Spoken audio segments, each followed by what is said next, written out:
These, I got a little obsessed with mine. In fact, I got a little obsessed with all my stuff. Have you ever wondered where all the stuff we buy comes from and where it goes when we throw it out? I couldn't stop wondering about that, so I looked it up. And what the textbook said is that stuff moves through a system from extraction to production to distribution to consumption to disposal. All together, it's called the materials economy. Well, I looked into it a little bit more. In fact, I spent 10 years traveling the world, tracking where our stuff comes from and where it goes. And you know what I found out? That is not the whole story. There is a lot missing from this explanation.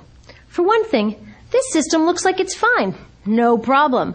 But the truth is, it's a system in crisis. And the reason it's a system in crisis is it's a linear system and we live on a finite planet. And you cannot run a linear system on a finite planet indefinitely. Every step along the way, this system is interacting with the real world. In real life, it's not happening on a blank white page. It's interacting with societies, cultures, economies, the environment.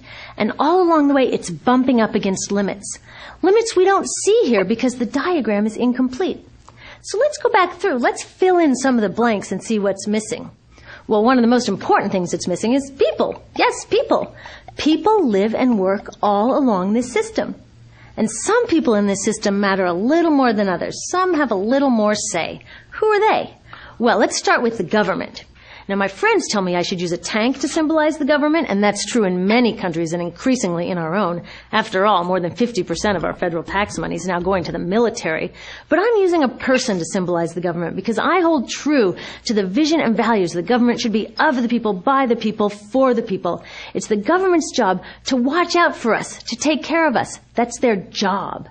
Then along came the corporation. Now, the reason the corporation looks bigger than the government is that the corporation is bigger than the government.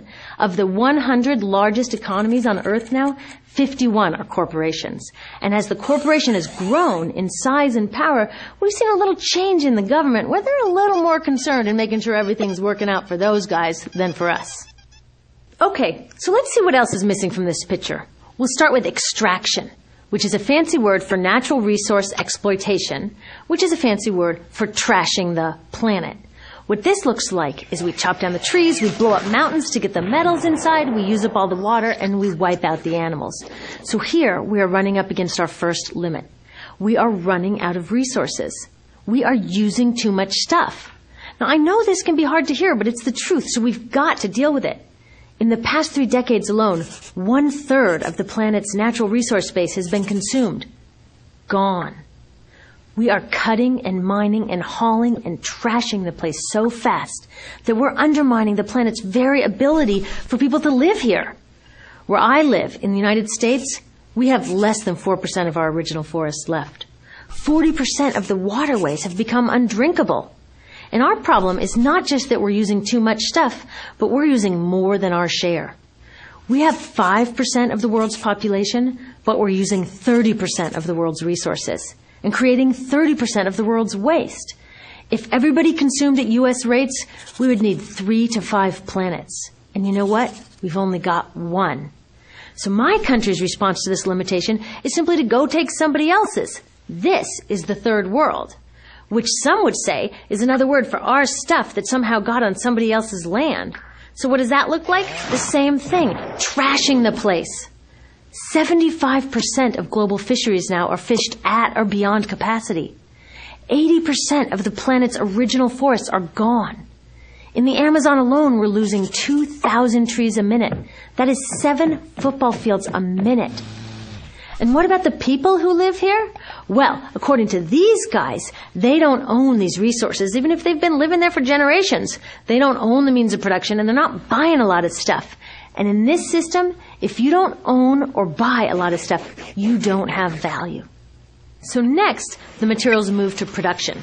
And what happens there is we use energy to mix toxic chemicals in with the natural resources to make toxic contaminated products. There are over 100,000 synthetic chemicals in use in commerce today.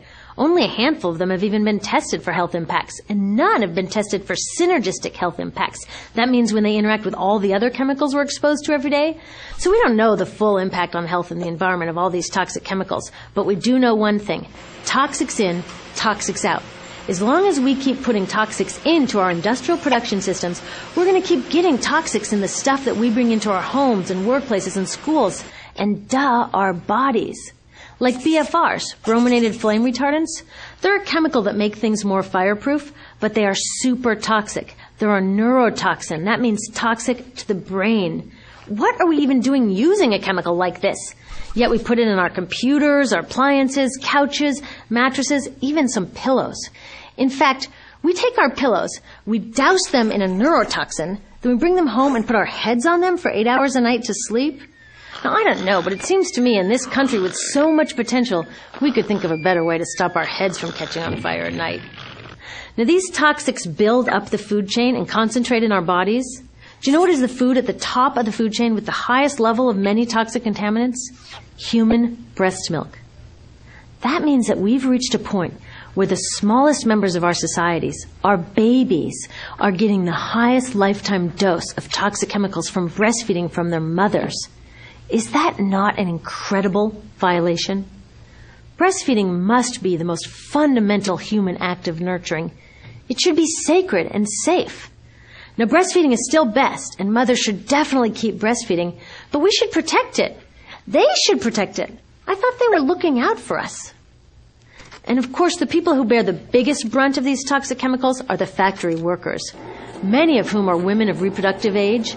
They're working with reproductive toxins, carcinogens, and more. Now I ask you, what kind of woman of reproductive age would work in a job exposed to reproductive toxins except for a woman with no other option? And that's one of the beauties of this system. The erosion of local environments and economies here ensures a constant supply of people with no other option. Globally, 200,000 people a day are moving from environments that have sustained them for generations into cities, many to live in slums, looking for work, no matter how toxic that work may be. So you see, it's not just resources that are wasted along this system, but people too. Whole communities get wasted.